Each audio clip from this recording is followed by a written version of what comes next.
This is a story in pictures of my journey to Indonesia. Before you leave on travel, especially if you park at the airport, you should always let someone know where you park in case you get held up and in case you never make it back. My journey began on United Airlines, did not record any information about that part of the journey. But upon check-in at Dallas Fort Worth International, I was profiled by the United Gate agent who assisted me to check my luggage all the way from DFW to Bali, Indonesia.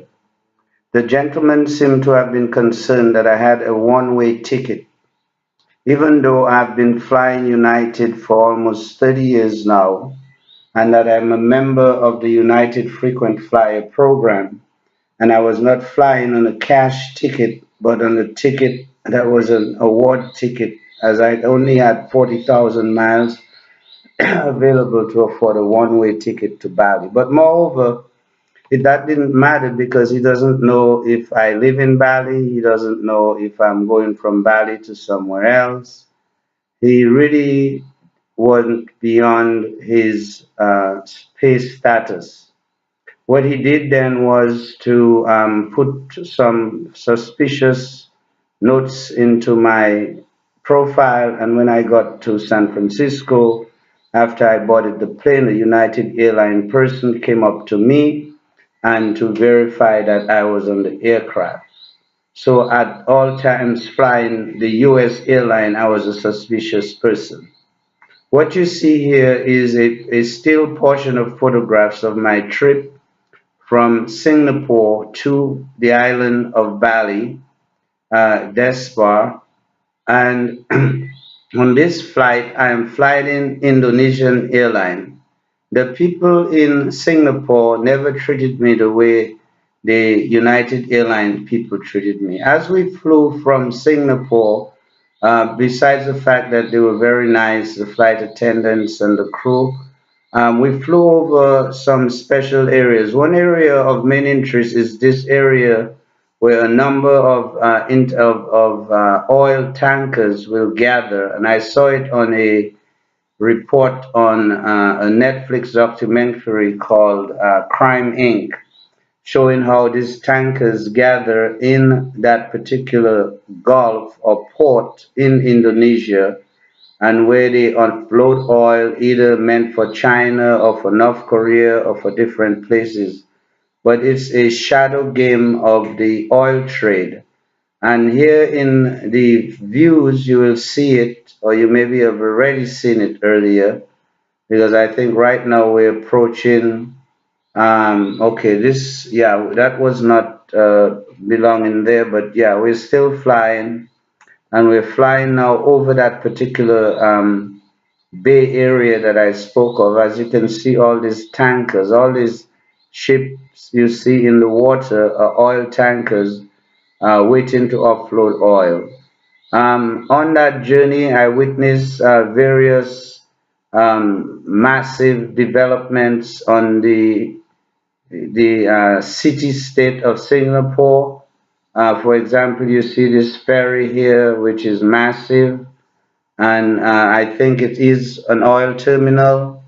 I witnessed some petrochemical plants, and the aerial view is really incredible. There again, you see the tankers in just sitting there in that area, waiting to decide who is to pick up the oil.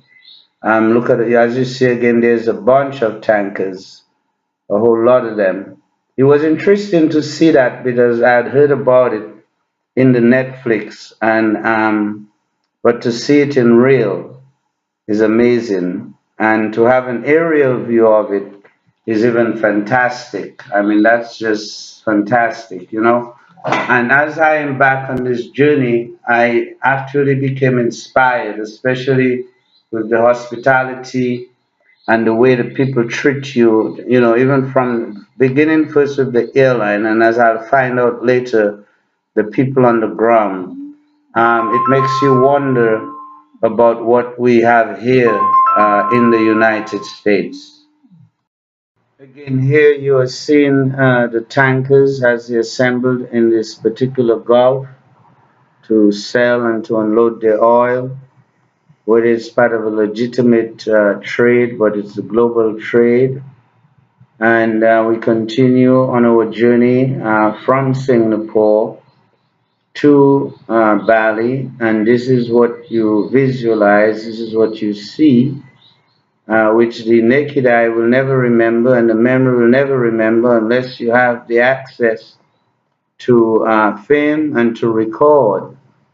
And lately, I've met a lot of opposition in my travels from people whom seem to want to object to the freedom of expression and to the free rights of the citizens to record and to take notes of what thine eyes have seen.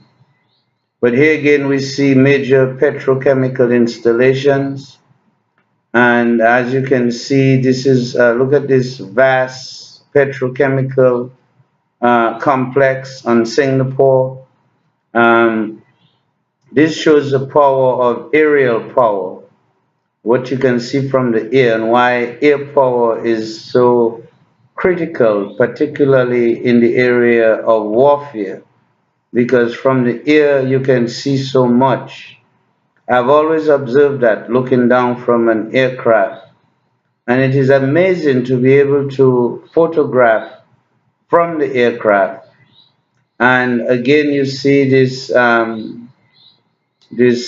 docking complex, this pier, whatever you want to call it, and we're continuing along the journey. And again, this is just a photographic account, and that's from the flight from Singapore to Bali, and taking note of the various installations, the various islands along the way. And pretty soon we will get there, we will land. But I'll tell you one thing, the flight attendants and the crews of the Asian Airlines were a lot kinder, a lot nicer, a lot happier in doing their jobs and in providing service than the American people were, and the way that I was treated by United. Soon we arrived, we landed in Bali. My luggage would have been delayed, and what you'll see in the next clip is a young man giving me 500,000 rupiah for the inconvenience. I didn't even have to ask for it. I never had to raise my voice. They were proactive in giving me a gesture to say that your luggage won't arrive soon. And so if I were in the United States, I would have to raise hell just to get 25 or $30. And that's all that is. He gave me about $35 in US money. Here you see some traditional, later on when I took a tour, we took a tour through Bali. These are the Polynesian type vessels. I think this was actually when I just did a walk on the beach and I got to a certain area. I was on Kunta Beach the first day I arrived, and these are pictures from Kunta Beach. And there you see the traditional Polynesian. And then I took pictures of the hotel where I stayed and the floor they were building and how to insulate between the floors, I guess, to avoid water and moisture from coming through. This is what my room looked like, and I must say Bali was very affordable. Even the hotel was very affordable for the quality, and each of the toilets had a way for you to wash your boom boom or to wash your ass after you took a shit. And I really admired that. I really liked that. Here you see offerings. I think around the time that I was there, it was Ramadan and it was also coming on a major Hindu festival. This is a picture of a coffee plantation and cocoa plantation where they make believe to show you this cocoa plantation. This is where I visited the monkey temple, and in the Hindu religion, monkeys have a special place. They are some type of deity, and so they have a special part for them where they are not harmed and they are protected. There we see a temple. Every person has a temple, depending how successful they are, and they make offerings to their gods. And there we see an offering to a god, and we see in the form of an elephant. Again, here you will see just some still pictures of this one is upside down. I'm sorry, but this is. At the monkey temple, just some still photographs here and there. They call it monkey forest actually. This is not monkey temple, this one is monkey forest, so that's later on. Monkey temple was where I'm wearing the sash. So this is monkey forest. And wait, what was the difference between monkey forest and monkey temple? No, I don't remember. I really don't remember. But nonetheless, this is monkey forest. Okay, so yeah, monkey forest. Okay, it was just all monkeys. The other temple was a temple and it had monkeys there and it had areas for people to pray. So this one is primarily trees and monkeys and those type of things. And then from this area, which I think is out of sync. Um, Monkey Forest came after Monkey Temple. Okay, so this is a little backwards. So there's another monkey, and there is work monkeys here in Monkey Forest. People feeding them. They've been fed daily. They don't need a retirement plan. They don't need a job. The structures at the monkey forest are being repaired. All things monkey, there's a little monkey right there. And here they're doing and I like to see their tools. They take a bottle and they use it to pour the grout between the brick or they put the mortar down, they put the brick, and then they use that bottle to pour the grout. So I was interested in seeing how they do that. And then what we're going to see then is actually the first place that I actually went, which was not the monkey forest, but it was actually the monkey temple. So here is the monkey temple, and at the monkey temple, um, there's the shrines where the worshippers go to pray and to make offerings to the gods, and this is the monkey temple. And at the monkey temple, I witnessed the monkeys. They seemed very cunning. I didn't trust them, and I was afraid if I was attacked by them, I would have to defend myself. And again, these people value their monkeys, and you wouldn't want to have to hurt their monkeys, but certainly the monkey looked like it could attack you or take advantage of you. They're known for stealing things from people, grabbing your sunglasses, grabbing your hat, grabbing your purse, and running away with it. So who knows? They probably take that, and the keepers, they get to get your phone, your money, and whatever is in your purse. So anyway, this is the monkey temple. And from the monkey temple, we saw and I saw many views of different, there's some spectacular view from the monkey temple. This guy here was from the monkey forest. This is monkey forest. No, this is monkey temple here. This is monkey temple again. And from the monkey temple, there's great views of the rock formation and the depth into the ocean and the waves that batter up against it. And this is what it looks like. And as you know, there are many tourists, many Japanese people, many people from Australia, many people from China. And again, these are the views of the cliff and the views of the water below. And this is what it looks like from the viewpoint of the Monkey Temple. So you're looking at the Monkey Temple, and you're at the Monkey Temple, and there's a temple over there, and that's the water down there, and the waves battering up against the rocks. So this is pretty much what the monkey forest and monkey temple. As I indicated, here we see a waterfall in which we, and by we I mean the Holy Trinity, me, myself, and I, had an opportunity to visit.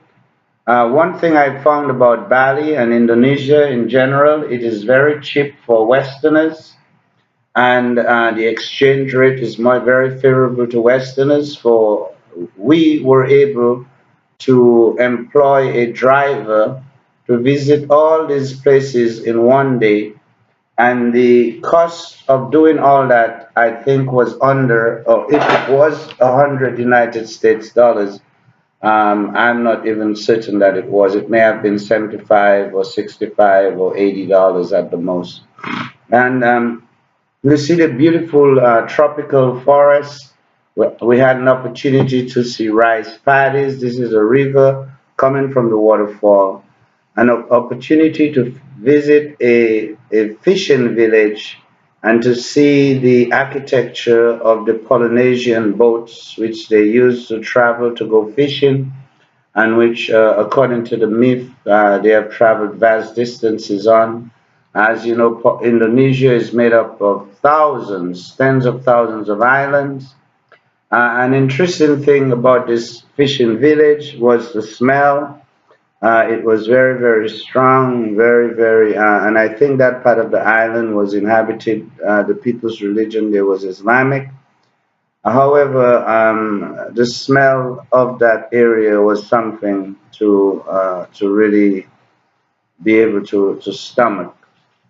During the course of visiting that village, we were able to go to a local restaurant where they would allow you to choose what fish and what different types of varieties of seafood you wanted, and they would cook it for you in real time. Again, contrary to my style of cooking, you know, in many places people do not season the food, not even the fish. They just take it, cook it, give it to you, and then there was a very beautiful beach in that area. That's the beach right there, next to the restaurant and next to the fishing village. And I didn't notice a lot of foreigners frequenting that beach except for very far away, not close in that area, but further out. And so they don't really flavor food, you know, and they cook it kind of bland. But nonetheless, we tried to flavor it. It didn't really come out the way I wanted it to. Again, here you're looking at the little area where we stopped to have this fish, and that's the outside of it, the little setup with the chairs. And so went in there, found out too that their shots are based on milliliters, not a jigger, not an ounce. And this is what the beach looks like. It wasn't very crowded like Kunta Beach, and a few people here and there. And again, it's adjacent to the fishing village.